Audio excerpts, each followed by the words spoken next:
Breaking news. పశ్చిమాసియా యుద్ధంతో సతమతమవుతున్న ప్రపంచ దేశాలకు కాస్త రిలీఫ్ దొరికింది. 2 వారాల కాల్పుల విరమణ ఒప్పందానికి ఇరాన్ సమ్మతించింది. పాక్ ప్రధాని అభ్యర్థన మేరకు అమెరికాతో చర్చలకు అంగీకరిస్తున్నామని ప్రకటించింది. ఇరాన్ సాయుధ దళాల పర్యవేక్షణలో 2 వారాల పాటు హర్మోజ్లో రాకపోకలు సాగుతాయని ఇరాన్ రక్షణ మంత్రి అబ్బాస్ అఘార్జీ స్పష్టం చేశారు. ఈ విరామం కేవలం దౌత్యపరమైన చర్చల కోసమే తప్ప యుద్ధం శాశ్వతంగా ముగిసినట్టు కాదని తేల్చి చెప్పారు.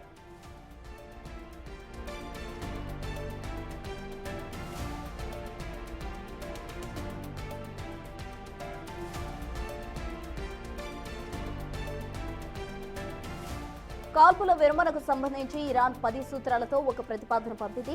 చర్చలు సజావుగా సాగాలంటే తమపై ఉన్న ఆర్థిక ఆంక్షలు తక్షణమే ఎత్తేయాలని సూచించింది. హర్ముజ్ జలసంధిలో వాణిజ్య నౌకల రాకపోకలు ఆటంకం కలగకుండా ఇరుపక్షాల సాయుధ దళాలు సహకరించాలని, ఇరాన్ అంతర్గత సరిహద్దుల విషయంలో అమెరికా జోక్యం చేసుకోకూడదని స్పష్టం చేసింది.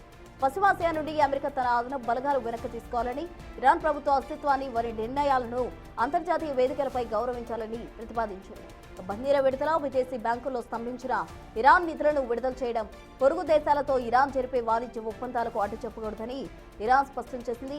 గతంలో కుదిరిన అణు ఒప్పందాలకు సంబంధించి నిబంధనలపై స్పష్టత ఇవ్వాలని, చర్చల్లో మధ్యవర్తిత్వం వహిస్తున్న దేశాల పాత్ర అధికారికంగా గుర్తించాలని ఇరాన్ తన 10 సూత్రాల ప్రతిపాదనలో తేల్చి చెప్పింది.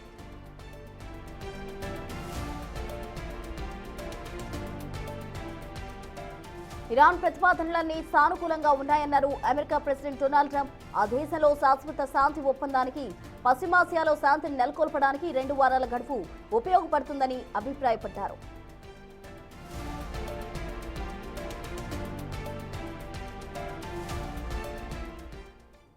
ఫిబ్రవరి 28న Iran supreme leader Ayatollah Ali Khamenei మరణంతో మొదలైన భీకర యుద్ధం పశ్చిమాసియాను రావణ కాష్టంలా మార్చింది. 40 రోజుల పాటు కొనసాగిన రక్తపాతం ఇప్పుడు శాంతి ముంగిటి నేర్చింది. అమెరికా ప్రతిపాదించిన 15 అంశాలు ప్రణాళికకు ప్రతిగా ఇరాన్ తన 10 సూత్రాల ప్రతిపాదన దౌత్య చర్చల ప్రతిపాదికగా ప్రకటించింది. ఈ క్రమంలో ఇస్లామాబాద్ వేదికగా శుక్రవారం జరగనున్న భేటీపై ఇప్పుడు ప్రపంచ దేశాల దృష్టి నెలకొంది.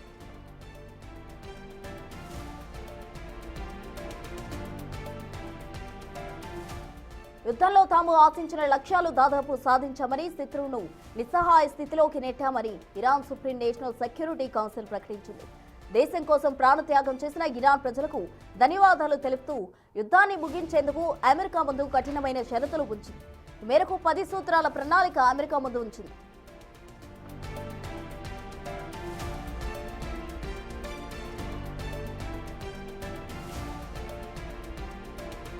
శాశ్వత కాల్పుల విరమణ కోసం ఇరాన్ సిద్ధం చేసిన ఈ 10 అంశాలు పరిశీలిస్తే అందులో హర్ముజ్ జలసంధిపై ఆధిపత్యం అత్యంత కీలకమైంది. ఇరాన్ సాయుధ దళాల సమన్వయంతోనే హర్ముజ్ నుంచి నౌకల రాకపోకలు సాగాలని, ఇక్కడ ఇరాన్ ఆధిపత్యం గుర్తించేలా సురక్షిత రవాణా ప్రోటోకాల్ను రూపొందించాలని ఆ దేశం ప్రతిపాదించింది.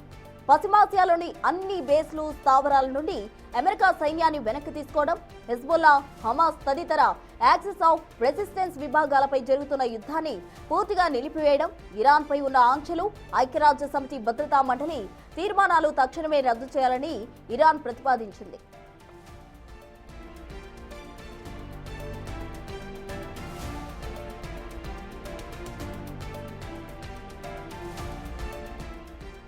యుద్ధం వల్ల ఇరాన్కు జరిగిన నష్టానికి పూర్తి స్థాయిలో పరిహారం చెల్లించాలని, విదేశాల్లో స్తంభించిపోయిన ఇరాన్ ఆస్తులు, నిధులు తక్షణమే విడుదల చేయాలని ఇరాన్ ప్రతిపాదించింది. ఈ ఒప్పందాలన్నీ ఐక్యరాజ్య సమితి భద్రతా మండలి ద్వారా చట్టబద్ధంగా అమలు కావాలని స్పష్టం చేసింది. చర్చల అనంతరం ఈ ప్రతిపాదనలకు అమెరికా అంగీకరిస్తేనే యుద్ధానికి ముగింపు పలుకుతామని ఇరాన్ తన ప్రకటనలో స్పష్టం చేసింది. ఈ క్రమంలో 14 రోజుల కాల్పుల విరమణ కాలంలో దౌత్యం ఎలా సాగుతుందనే దానిపైనే ప్రపంచ దేశాల భవిష్యత్తు ఆధారపడి ఉంది.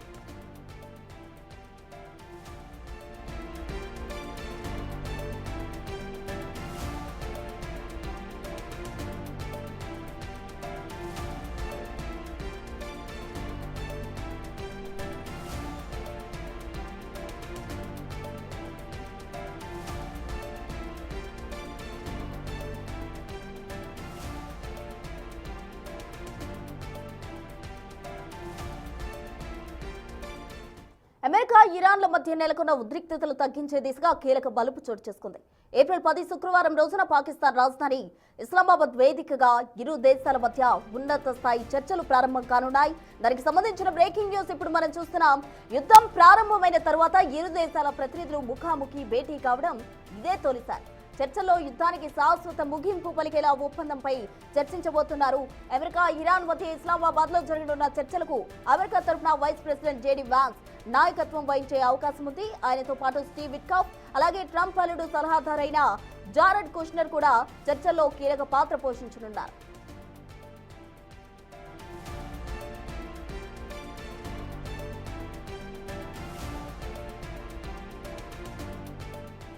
ఈ చర్చలో ఇరాన్ బృందానికి విదేశాంగ మంత్రి అబ్బాస్ అగార్చి నాయకత్వం వహించే అవకాశం ఉంది. ప్రాథమికంగా 2 వారాల పాటు దఫదఫాలుగా ఈ చర్చలు జరగనున్నాయి. అవసరమైతే ఇరు పక్షాల అంగీకారంతో ఈ సమయాన్ని పొడిగించనున్నారు.